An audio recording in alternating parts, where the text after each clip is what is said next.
北约要欢迎新同学了，据说要出动30万军队来一场盛大的欢迎仪式，在距离俄边境只有151公里的城市召开一场针对俄罗斯的北约峰会。北约这套操作任谁看了都觉得刺激。终于，举世瞩目的北约峰会召开了，这将是北约近80年历史中最重要的时刻，同时也是安保等级最高的一次峰会。毕竟这可是俄罗斯家门口，北约还是要防着点的，所以多个成员国都派出了重兵，甚至拿出看家武器。泽连斯基可是对其寄予厚望，北约也是苦俄罗斯久矣。乌克兰这个小弟收还是不收，让北约非常纠结。这开完会是各找各家，还是大军开拔？话不多说，下面进入正题。7月11日至12日，北约峰会在立陶宛首都维尔纽斯举行，这也是芬兰成为第31个北约成员国后首次举行的北约峰会。值得注意的是，北约峰会是在立陶宛首都维尔纽斯举行，距离俄罗斯边境只有151公里，距离立陶宛与白俄罗斯边境只有32公里，所以这次峰会也是历年来安保等级最高的一次。成员国派出了至少上千名士兵，其中波兰与德国出动了特种兵，德国还部署了12套爱国者防空系统，西班牙提供了一套国家先进地对空导弹系统，法国出动了凯撒自行榴弹炮，并与芬兰、丹麦一起在立陶宛部署了军机，英国部署了先进反无人机系统。此外，峰会还针对核攻击、生化攻击做出了相应的防御措施，毕竟来参与的人都是在国家上呼风唤雨的。万一俄罗斯想不开，直接朝这儿扔几个导弹，派几架无人机，那估计各国的核公文包就要通电了。以上种种行为都透露出这次峰会与众不同。在这次北约峰会的议题中，排在第一位的就是乌克兰是否可以加入北约，同时还将商定一个针对乌克兰的一揽子计划。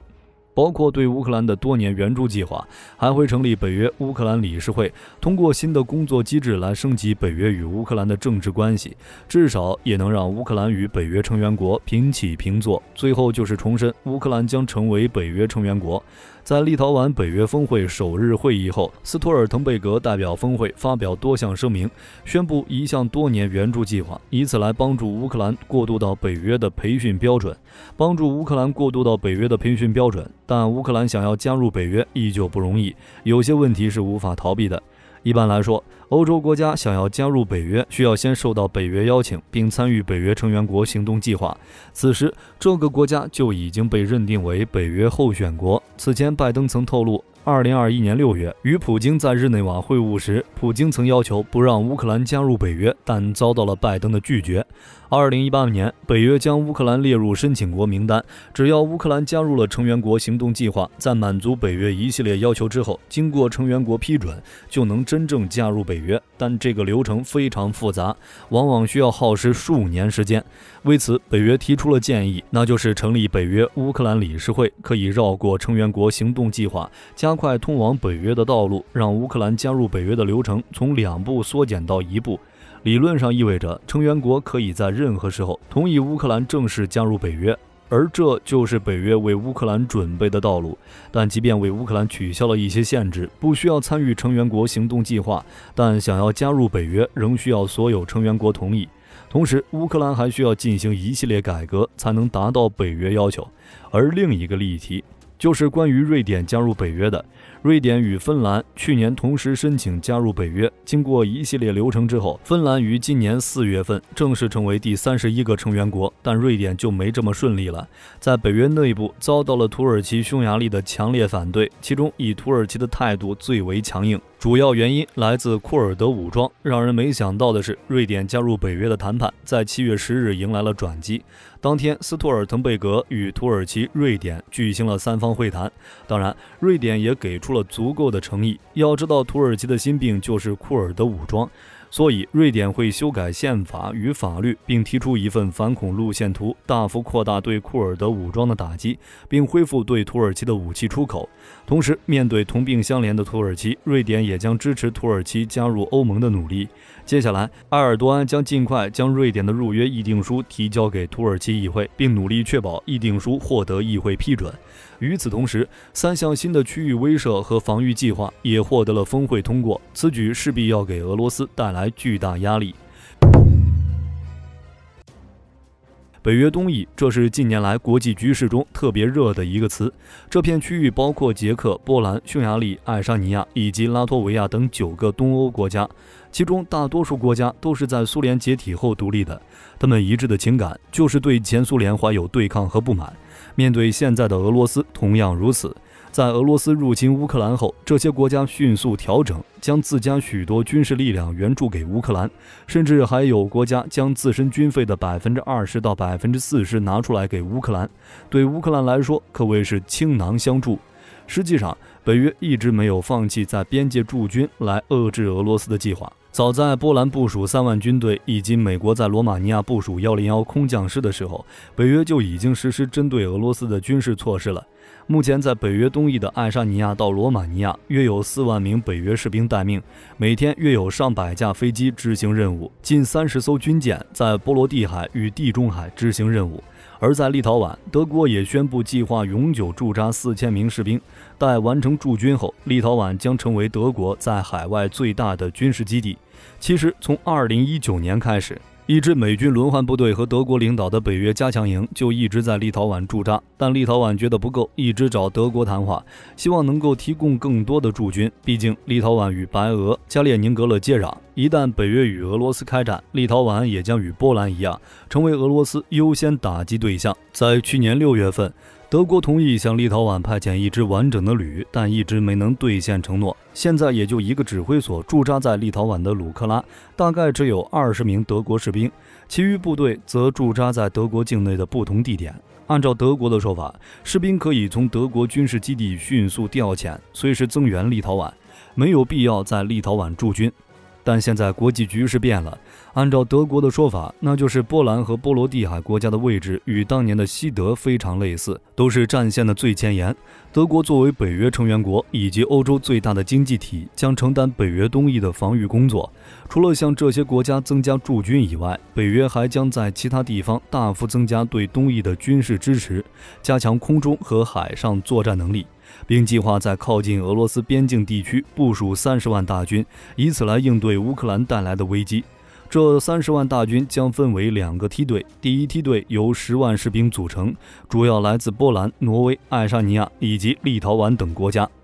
部署在靠近俄边境的区域，呈一字排开，目的也很明确，就是为了应对俄罗斯对北约东翼造成的威胁。第2梯队则以支持力量作为部署，当2个梯队到位之后，北约就能形成一个强大的火力网和空中优势，在遭到俄罗斯可能的进攻时，能够迅速反应和反击。除此之外，各成员国也在寻求轮换部署。目前，美国拥有60个爱国者防空导弹连，德国拥有12个爱国者防空导弹连，法国拥有8个 SAMPT 防空导弹连。美国去年在波兰轮换部署2个爱国者防空导弹连，德国也在波兰部署了3个，斯洛伐克境内同样拥有4个。在今年2月份，西班牙与爱沙尼亚达成协议，决定在爱沙尼亚部署防空系统。完全可以想象到的是，北约已经预料到未来的局势，甚至已经为下场做足了准备。而在这里面，有一个成员国最为激进。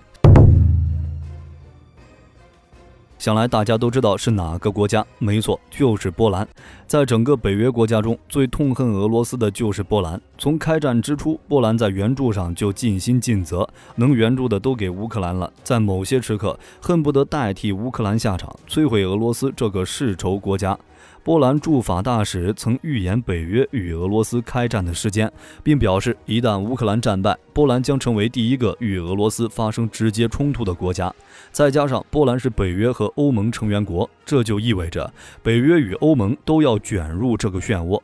为了应对将要发生的冲突，波兰已经开始大量建造招兵中心，通过各种方式吸引更多人参军，同时打算将军费开支提升到4% GDP 以上，并大量采购作战装备。波兰计划在2年内组建一支欧洲最强大的陆军部队，将服役人数增加到25万人，并组建6个装甲师。就这2年，波兰采购了250辆新型 M1 主战坦克、1000辆 K2 黑豹主战坦克、500套海马斯火箭炮系统、218套 K239 天武火箭炮系统的出口版本，以及100架阿帕奇武装直升机等。因为在波兰看来，乌克兰战败的话，波兰与俄罗斯之间就再也没有缓冲地带。尤其是在上个月，俄罗斯与白俄罗斯签署了一份文件，要在白俄罗斯境内部署俄罗斯战术核武器，并且首批战术核导弹已经运抵白俄境内。所有核武器的转移工作将在今年逐步完成。毫无疑问，俄罗斯这是在搞廉价的扩核行动。白俄手中有了真正能威胁北约的核武器，而归属权还在俄罗斯手中，等于是将俄罗斯核威慑间接地扩大一个层次。俄白之间的行动毫无疑问会让周边国家忧心忡忡，所以这段时间，波兰再次重提北约核共享，愿意加入北约核交换计划，希望能在波兰境内部署美国核武器，以此来应对核白联合行动。核共享，这是北约核威慑政策中的一个概念，允许没有核武器也不准备发展核武器的成员国来使用美军的核武器。这些国家在使用核武器的时候参与投掷，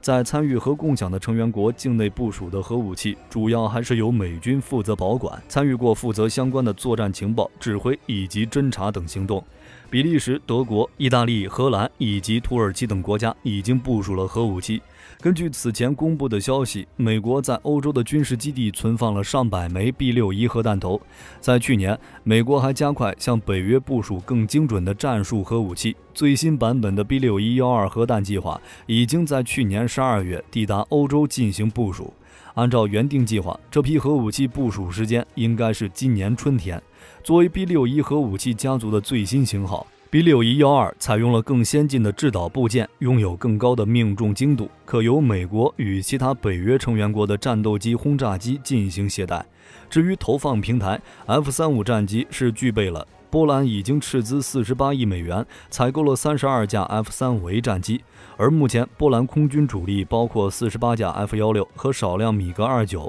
在经过改装之后， F-16和 F-35A 都能满足 B6112核武器的投掷需求。除了能够投掷核弹的飞机加入核共享机制，还需要相关地面设施。波兰需要在境内建造必要的安全措施，还需要执行其他相关的安保和安全政策及议定书。最后，此次北约峰会还批准了一项关于成员国的国防投资承诺，要求各个成员国将国防支出提升到 2% GDP 或以上。目前，北约31个成员国中，只有11个能在2023年达到或超过 2% 的目标，很多国家尚未达标。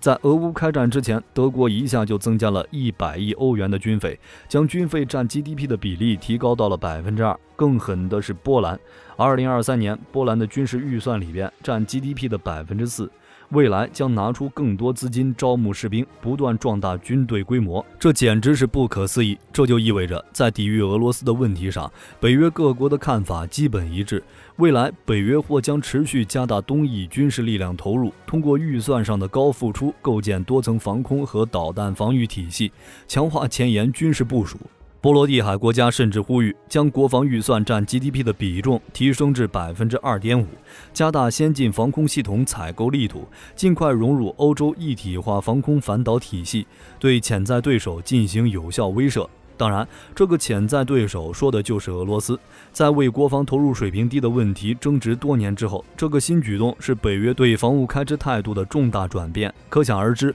北约这次峰会将对未来局势造成巨大影响。不知道俄罗斯那边作何感想？在影片的最后，火力军提出一个问题：核公文包真的可以直接发射核武器吗？好了，本期影片就到这里了，我是火力军，咱们下期再见。